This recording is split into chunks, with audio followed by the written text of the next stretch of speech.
नमस्कार दोस्तों, आप सबका कानपा आईएएस एजुकेशन एकेडमी में बहुत बहुत स्वागत है। दोस्तों, आज हम अपने इस लेक्चर में एक बहुत ही इंपॉर्टेंट टॉपिक को एनालाइज करने जा रहे हैं। हमारा टॉपिक है दोस्तों international financial service centre controversy. और जो दोस्तों यहाँ पर ये कंट्रोवर्सी हुई है आईएफएससी के हेडक्वार्टर को लेकर के कंट्रोवर्सी हुई है। दोस्तों, मैं आपको एक लाइन में आईएफएससी का मतलब बताना चाहता हूं, और इसका मतलब दोस्तों ये है कि जो कोई भी व्यक्ति बाहर से यानी विदेशों से आता है हमारे देश में पैसा इन्वेस्ट करने, तो वो सबसे पहले किस इंपॉर्टेंट इंस्टीट्यूशन के पास जाएगा, वो दोस्तों हमारा होता है आईएफएससी। ये काम कैसे करता है और बाकी सब कुछ क्या होता है, इसके लिए गवर्नमेंट ने एक बिल पास कर दिया है, और उस बिल पर हम दोस्तों अलग से वीडियो बनाएंगे जिसमें आपको आईएफएससी की जो वर्किंग है वो समझ में आ जाएगी। फिलहाल अभी जो हमने इतना बताया है वो काफी है। दोस्तों, एक्चुअली सबको ऐसा लग रहा था कि जो आईएफएससी है उसका हेडक्वार्टर जो है वो मुंबई में बनेगा, लेकिन अब ये क्लियर हो चुका है कि इसका जो हेडक्वार्टर है वो एक्चुअली गुजरात में शिफ्ट हो रहा है। गांधीनगर यानी जो गुजरात का राजधानी है, कैपिटल है, वहां पर शिफ्ट हो रहा है। और दोस्तों, इस डिसीजन को काफी ज्यादा क्रिटिसाइज किया है महाराष्ट्र की सरकार ने। आप यहां पर जो शरद पवार है उनका स्टेटमेंट देख सकते हैं, वो इस डिसीजन को गलत बता रहे हैं। अब दोस्तों, इसमें से क्या सही है या क्या गलत, ये तो एक कंपैरिजन करने के बाद ही पता चलेगा। तो आइए देखते हैं महाराष्ट्र का दम।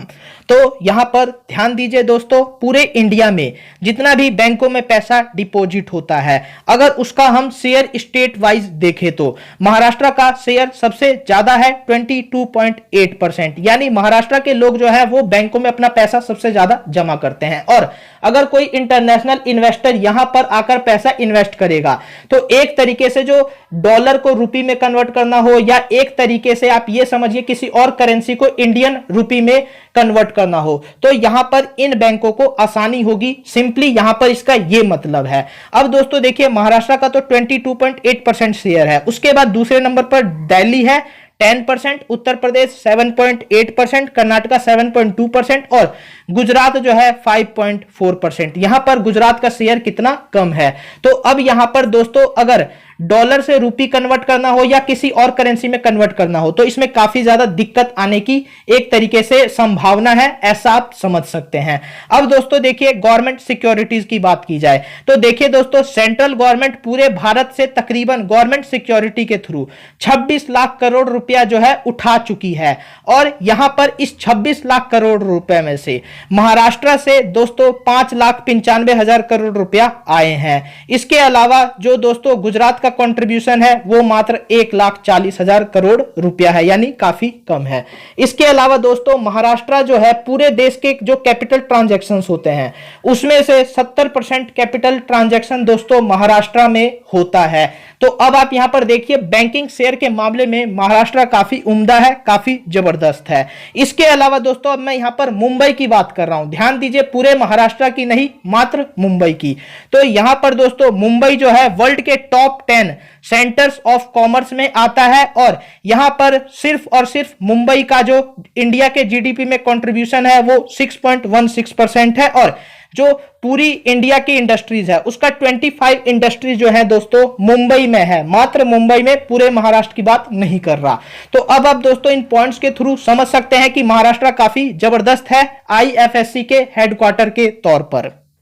अब दोस्तों आइए गुजरात का पोटेंशियल देख लेते हैं। तो देखिए दोस्तों, गुजरात में एक गुजरात इंटरनेशनल फाइनेंस टेक यानी गिफ्ट सिटी है। और दोस्तों इस सिटी को एक स्मार्ट सिटी के तौर पर बनाया गया है 86,000 करोड़ रुपीस खर्च करके। अब यहां पर इसके खासियत की बात की जाए तो देखिए दोस्तों, गिफ्ट सिटी जो है अहमदाबाद इंटरनेशनल एयरपोर्ट के पास है, मात्र 12 किलोमीटर की दूरी है इस स्मार्ट सिटी और इस एयरपोर्ट के, जो कि दोस्तों इंटरनेशनल ट्रेड के लिए काफी इंपॉर्टेंट है। और यहां पर ये इंपॉर्टेंट फीचर इसके पास है। इसके अलावा दोस्तों गिफ्ट सिटी में सारी ही डायरेक्शन में एक तरीके से 4 से 6 लाइन की हाईवेज बनी हुई हैं, स्टेट हाईवेज, नेशनल हाईवेज दोनों, और इसको एक तरीके से एक्सेस किया जा सकता है कहीं से भी। तो दोस्तों यहां पर मूवमेंट जो है काफी आसानी से हो सकती है। और यहां पर दोस्तों मैं बता दूं, मुंबई से काफी आसानी से यहां पर मूवमेंट हो सकती है, यानी मुंबई की ट्रैफिक काफी ज्यादा है, उसके कंपैरिजन में गुजरात की ट्रैफिक उतनी नहीं है। इसके अलावा दोस्तों जो मेट्रो सिस्टम बनाया जा रहा है एक गिफ्ट सिटी में, और साथ ही साथ दोस्तों यहां पर आप यह समझिए कि proper gas pipeline, solid waste management, power plants और दूसरे इंस्टीट्यूशंस जो है यहां पर बस चुके हैं, जो कि ग्लोबल ट्रेड के लिए काफी इंपॉर्टेंट है। तो ये दोस्तों गुजरात का पोटेंशियल है, और यहां पर गुजरात जो है आईएफएससी के लिए वेल तरीके से सर्व कर सकता है। तो यहां पर दोस्तों मैं पोटेंशियल की बात कर रहा हूं, और जो महाराष्ट्र के केस में मैंने बात की वो एक्चुअली मैंने उसके दम की बात की, यानी एक्चुअली में उसके पास क्या क्या है। तो देखिए दोस्तों यहां पर फर्क तो सिर्फ इतना है कि गुजरात की जो ये गिफ्ट सिटी है ये भी मुंबई की तरह बन सकती है, लेकिन यहां पर वैसा ध्यान गवर्नमेंट ने नहीं दिया जैसा कि एक्चुअली देना चाहिए था। इसके अलावा दोस्तों गुजरात को एक ये भी एडवांटेज हो रहा है कि आज के समय के ग्लोबल ट्रेड करने वाले जितने भी इंपॉर्टेंट इंस्टीट्यूशंस है वो खुद गुजरात को चुन रहे हैं महाराष्ट्र की बजाय। इसका रीजन दोस्तों काफी सिंपल है, महाराष्ट्र में काफी ज्यादा डेवलपमेंट हो चुकी है, और वहां पर अब जो क्राउड है वो काफी ज्यादा है, और काफी सारी चीजें अब वहां पर हो पाना एक्चुअली पॉसिबल नहीं है। तो अब जो भी एक्चुअली ग्लोबल कंपनीज हैं वो गुजरात की तरफ एक तरीके से जा रही हैं, और उसमें आप दोस्तों देख सकते हैं एक अमेरिका का बैंक है वो दोस्तों गांधीनगर में आकर खुद ही शिफ्ट हो गया था। इसके अलावा दोस्तों ऐसी लिस्ट काफी लंबी है, काफी दुनिया भर के जो बैंक हैं वो एक्चुअली आकर अब गुजरात में ही जा रहे हैं। तो यहां पर एक एडवांटेज मिल रहा है, और यहां पर गुजरात जो है इवॉल्विंग होता हुआ नजर आ रहा है, जबकि महाराष्ट्र जो है एक्चुअली मैच्योर हो चुका था काफी ज्यादा, अब वहां पर उतना पोटेंशियल इन्वेस्टर्स को दिख नहीं रहा है। इसके अलावा दोस्तों स्टेट गवर्नमेंट के कुछ डिसीजंस है, जैसे कि दोस्तों मुंबई अहमदाबाद बुलेट ट्रेन को एकदम से इन्होंने रिव्यू में डाल दिया, और यहां पर उद्धव ठाकरे सरकार कहने लगी कि सेंट्रल गवर्नमेंट उसे कन्विंस करे कि वाकई ये प्रोजेक्ट जरूरी है। जब इस तरीके के सवाल उठते हैं इतने प्रोजेक्ट में इन्वेस्टमेंट हो जाने के बाद, उसका ब्लूप्रिंट तैयार हो जाने के बाद, तो ये एक्चुअली इन्वेस्टर्स के कॉन्फिडेंस को हिला देती है, डगमगा देती है। तो इस वजह से दोस्तों इन्वेस्टर्स डरते हैं वहां पर पैसा इन्वेस्ट करने से। यहां पर सरकार के बोलने में क्या हुआ कि आप कन्विंस कीजिए, अब कोई इन्वेस्टर यहां पर कन्विंस करने के लिए तो बैठा नहीं रहेगा, वो अपना इससे ज्यादा जरूरी ये समझेगा कि अपना टाइम या पोटेंशियल वो दूसरी जगह लगाए ताकि उसे अच्छा रिटर्न मिल पाए। इसके अलावा दोस्तों हाइपर लूप प्रोजेक्ट पर तो महाराष्ट्र गवर्नमेंट ने उसको पूरी तरीके से बंद ही कर दिया और कह दिया कि यह हमारे लिए जरूरी नहीं है। तो यहां पर एक तरीके से जब ऐसी चीजें होती हैं तो वहां पर इन्वेस्टर जो हैं एक तरीके से आएंगे नहीं, और जब वहां पर इन्वेस्टर्स आएंगे नहीं तो आईएफएससी बनकर करेगा ही क्या। और दोस्तों यहां पर अगर आप थोड़ा हिस्ट्री देखेंगे यहां पर आईएफएससी की, तो देखिए दोस्तों इस आईएफएससी को एक्चुअली प्रपोज तो कांग्रेस गवर्नमेंट ने ही किया था 2007 में। जो पी चिदम्बरम है फाइनेंस मिनिस्टर, उन्होंने ही एक्चुअली इसको प्रपोज किया था, लेकिन इस पर काम कुछ भी नहीं हुआ। लेकिन यहां पर जो गुजरात के उस समय के सीएम हैं नरेंद्र मोदी जी, जो आज के समय में पीएम है, उन्होंने इस चीज को काफी सीरियसली लिया, और उन्होंने दोस्तों 2007 में ही इस पर काम शुरू कर दिया गिफ्ट सिटी बनाने पर। तो यहां पर दोस्तों आप देख सकते हैं कि डेडिकेशन जो है वो गुजरात में ज्यादा दिख रही है। भले यहां पर जो महाराष्ट्र है एक तरीके से काफी फाइनेंशियली आगे है, लेकिन फिर भी यहां पर जो डेडिकेशन एक्चुअली दिख रही है वो गुजरात में ज्यादा दिख रही है।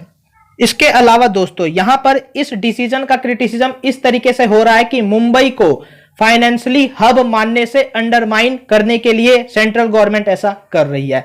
तो देखिए दोस्तों इस बात से मैं बिल्कुल भी एग्री नहीं करता। सपोज कीजिए मुंबई में आज 25% इंडस्ट्रीज का शेयर है, अगर कल को कोई और स्टेट को इंडस्ट्रियल हब बनाना हो तो क्या उसको इस बेसिस पर क्रिटिसाइज करना कि यहां पर इस स्टेट की जो इंडस्ट्रियल कैपेसिटी है उसको अंडरमाइन करने के लिए दूसरी जगह यानी भारत में ही दूसरे स्टेट में इंडस्ट्रियल हब बनाने की तैयारी हो रही है। तो इस तरीके के जो क्रिटिसिज्म है वो कंस्ट्रक्टिव क्रिटिसिज्म नहीं है और प्रोडक्टिव तो बिल्कुल भी नहीं है। तो उन सारे क्रिटिसिज्म की मैं यहां पर बात नहीं करना चाहता। पॉलिटिक्स में ज्यादा घुसने से किसी का लाभ नहीं होता।